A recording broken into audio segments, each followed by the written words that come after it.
ఏమంటున్నాడు పౌలు తెలుసా? అయ్యా, యేసుక్రీస్తు నమ్ముకో చాలు, నువ్వు ఒక్కడవే కాదు, నీ ఇంటి వారు కూడా రక్షించబడతారు. దేవునికి ఉన్న ఆశ ఏమిటంటే నువ్వు ఒక్కడవే రక్షించబడ్డం కాదు, నువ్వు ఒక్కదానివే రక్షించబడ్డం కాదు, నీ కుటుంబం అంతా రక్షించబడాలి దేవుడు ఆశిస్తున్నాడు. అడుగుతున్నాను, ఇక్కడ కూర్చున్న వాళ్ళు ఎంతమంది చెప్పగలరు నా కుటుంబం అంతా రక్షించబడింది, నా భార్య, నా భర్త, నా బిడ్డలు, నా తల్లి, నా తండ్రి రక్షించబడ్డారో? మనలో ఎంతమంది చెప్పగలరు? దేవుని కన్నా ఆశ అదే, రక్షించబడాలి. జకయా త్వరగా రా, నేడు నీ ఇంటికి రక్షణ వచ్చింది. ఇంటికి రక్షణ రావాలి దేవుడు ఆశిస్తున్నాడు.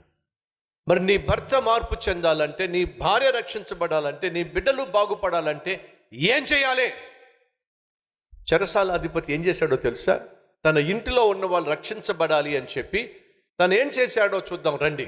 తాను రక్షించబడ్డానికి, తన ఇంటి వారు రక్షించబడ్డానికి 32వ వచనము, యేసునందు విశ్వాసం ఉంచుము, అప్పుడు నీవును నీ ఇంటి వారు రక్షించబడుదురు అని చెప్పినప్పుడు అతనికిని అతని ఇంటనున్న వారందరికీ దేవుని వాక్యము బోధించిరి. ఒక వ్యక్తి రక్షించబడాలంటే ఆ వ్యక్తి ఏం వినాలో చెప్పండి? దేవుని వాక్యాన్ని వినాలి. సహోదరి సహోదరులు, నీ భర్త తాగుబోతు కాబట్టే కదా, తిరుగుబోతు కాబట్టే కదా నీకు తిప్పలు, నీ భార్య లోబడనొల్లనటువంటి గయ్యాలి కాబట్టే కదా నీకు అష్ట కష్టాలు, నీ బిడ్డలు మాట వినకుండా ఇష్టం వచ్చినట్టుగా జీవిస్తున్నారు కాబట్టే కదా ఈరోజు నీకు ఎంతో వేదన. నీకున్న ఆశ ఏమిటి? నా భర్తలో మార్పు వస్తే ఎంత బాగుంటుంది, నా బిడ్డలు మాట వింటే ఎంత బాగుంటుంది, నా భార్యలో మార్పు వస్తే ఎంత బాగుంటుందని ఆశపడుతున్నావు కదా. అయితే వాళ్ళు రక్షించబడాలి అని అంటే అడుగుతున్న మార్గం ఏమిటి? తన కుటుంబము తాను రక్షించబడాలి అని ఆశించినటువంటి చెరసాల అధిపతి చేసింది ఏంటో తెలుసా? తన ఇంటికి పౌలును శీలను తీసుకుని వెళ్ళి, అయ్యా ఆ రక్షణ వాక్యాన్ని మాకు బోధించండి అడిగాడు. పౌలు శీల ఏం చేశారు? దేవుని వాక్యాన్ని చెప్పండి, అతనికిని అతని ఇంటి వారికిని వాక్యమును బోధించిరే. అనగా నీ భార్య కావచ్చు, నీ భర్త కావచ్చు, నీ ఇంట్లో ఉన్న బిడ్డలు కావచ్చు, అత్త కోడళ్ళు కావచ్చు, మామ కావచ్చు, తల్లి తండ్రి కావచ్చు, అల్లుడు కావచ్చు, రక్షించబడాలి అని అంటే ఒకే ఒక్క మార్గము, దేవుని వాక్యము వారు వినాలి. ఆ రోజు చెరసాల అధిపతి ఏం చేశాడు? తన కుటుంబము వాక్యము వినులాగున తన ప్రయత్నం తను చేశాడు. ఫలితం ఏమిటి?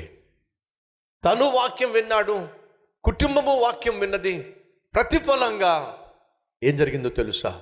ఆ రాత్రి ఇంటిల్లపాది వాక్యము విని క్రీస్తును సొంత రక్షకునిగా అంగీకరించి రాత్రికి రాత్రే రక్షింపబడ్డారు ఆ చెరసాల అధిపతి కుటుంబం. అద్భుతం కదండి. ఇప్పుడు రక్షించబడ్డాడు అని ఎలా చెప్పగలం? అతనిలో వచ్చినటువంటి మార్పు, అతనిలో కనిపించినటువంటి రక్షణ సంబంధమైనటువంటి లక్షణాలు. మొదటిగా ఏం జరిగిందో చూద్దాం రండి. అతనికిని అతని ఇంటనున్న వారందరికీ వాక్యమును బోధించిరి. రాత్రి ఆ గడియలోనే అతడు వారిని తీసుకుని వచ్చి వారి గాయములు కడిగాను. మొదటిగా మనం చూస్తుంది ఏమిటో తెలుసా? చెరసాల అధిపతి ఎవరినైతే కొట్టాడో, గాయపరిచాడో, కాళ్లకు చేతులకు బండలు బిగించాడో, ఎందుకు బిగించాడు? పౌలు శీల చేస్తున్న సేవ తప్పని, వాళ్ళు దేశద్రోహులని, సమాజానికి చెడ పురుగులని, వాళ్ళ ప్రకటించేటటువంటి మతము ప్రజలలో గలిబిలి తీసుకొస్తుందని భావించి, వారు చేస్తుంది తప్పుగా ఊహించి న్యాయాధిపతులు ఇచ్చినటువంటి శిక్షను ఖరారు చేయడానికి పౌలును శీలను దుర్మార్గులుగా భావించాడు, దుష్టులుగా భావించాడు, శత్రువులుగా భావించాడు. కాబట్టి ఏం చేశాడు? వాళ్ళని భయంకరంగా కొట్టించాడు. ఎవరినైతే శత్రువుగా భావించాడో, ఎవరినైతే ద్వేషించాడో, ఎవరినైతే బంధించాడో, బొండలలో బిగించాడో, వారికి ఇప్పుడు ఏం చేస్తున్నాడో తెలుసా? సేవ చేస్తున్నాడు. తాను చేసిన గాయాలను తానే తుడుస్తున్నాడు, ఆ గాయాలు కడుతున్నాడు. ఏం కనిపిస్తుంది? కొన్ని గంటల ముందు ఎవరినైతే శత్రువులుగా భావించాడో ఇప్పుడు వారిని ప్రేమిస్తున్నాడు. జరిగిందేమిటి? హృదయంలో మార్పు వచ్చింది. దీని ఏమంటాం మనం? సహృదయము. ఏమిటది? సహృదయము, మంచి హృదయము. శత్రువుని కూడా ప్రేమించే, ద్వేషించిన వారిని కూడా ప్రేమించే మనస్సు అదిగో ఆ చలసాల నాయకుడు కనపరుస్తున్నాడు. రక్షించబడ్డావా? అయితే నీ హృదయం ఎలాంటిదో తెలుసా? సహృదయము, మంచి హృదయం కలిగి ఉంటావు. శత్రువుని కూడా నువ్వు ప్రేమించేవాడివై ఉంటావు. నిన్ను ద్వేషించు వారి కోసం ప్రార్థన చేసే దానివై ఉంటావు. కానీ దురదృష్టం, ఈరోజు క్రైస్తవుడు అని చెప్తున్నావు, రక్షించబడ్డానని చెప్తున్నావు, ఇంటికెళ్ళి భార్యను సావగొడతావు. ఇంటికెళ్ళిన తర్వాత భర్త మీదకు లేస్తావు. ఒకరికి ఒక్క క్షణం పడదు. ఇంట్లో సమాధానం లేదు. ఎలా నువ్వు చెప్పగలవు నువ్వు రక్షించబడ్డావని? నీతో ఉన్న వారితోనే సమాధానం లేకపోతే నువ్వు ఎలా చెప్పగలవు నువ్వు రక్షించబడ్డావని? ఏది ఆ సహృదయం? భార్యను ప్రేమించే మనస్సు, భర్తను ప్రేమించే మనస్సు, అత్తను ప్రేమించే మనస్సు, కోడల్ని ప్రేమించే మనస్సు, బిడ్డలను ప్రేమించే మనస్సు. ఏది? అన్నయ్య అంటే తమ్మునికి పట్టలేదు, అక్క అంటే చెల్లికి పట్టలేదు. ఏమిటండి? మళ్ళీ పైపెచ్చు మనం రక్షించబడ్డామని చెప్తున్నావు. నో, నీ తమ్ముడిని నువ్వు కనిపించే నీ సహోదరుని నువ్వు ప్రేమించకపోతే కనిపించని దేవుణ్ణి ఎలా ప్రేమించగలవు అని యోహాను భక్తుడు రాశాడు. మొదటిగా ప్రేమించు, ఆ ప్రేమను క్రియల్లో చూపించు. నువ్వు ద్వేషించేవాడిగా, దూషించేదానిగా, మాటికి కోపాన్ని ప్రదర్శించేవాడిగా నువ్వు ఉన్నప్పుడు ఏ విధంగా చెప్పగలవు నువ్వు రక్షించబడ్డావని? ఆ చెరసాల అధిపతిలో సువార్త విని రక్షించబడినప్పుడు కనిపించిన మొట్టమొదటి లక్షణం ఏమిటంటే సహృదయం.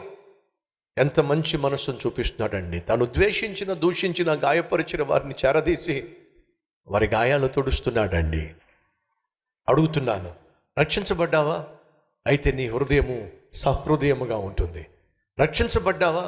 అయితే నువ్వు ప్రభువుకు సాక్షిగా జీవిస్తావు. రక్షించబడ్డావా? అయితే క్రమముగా దేవుని సన్నిధికి వచ్చి సహవాసం కలిగి ఉంటావు. రక్షించబడ్డావా? ఈ అద్భుతమైన సేవకు, సంఘానికి, సువార్తకు సహకారిగా జీవిస్తావు. రక్షించబడ్డావా? పరిస్థితులు బాగోపోయినా సంతోషంగా జీవిస్తావు. ఇది రక్షించబడిన వారిలో కనిపించే అద్భుతమైన 5 లక్షణాలు. పరిశుద్ధుడు అయిన తండ్రి, రక్షించబడినటువంటి చెరసాల అధిపతి రక్షణను కనపరుస్తూ తన జీవితంలో అద్భుతమైన 5 లక్షణాలను లోకానికి చూపించాడు. సహృదయాన్ని అనగా మార్పు చెందిన హృదయాన్ని, అనగా శత్రువుని కూడా ప్రేమించగలిగిన హృదయాన్ని కనపరిచాడు.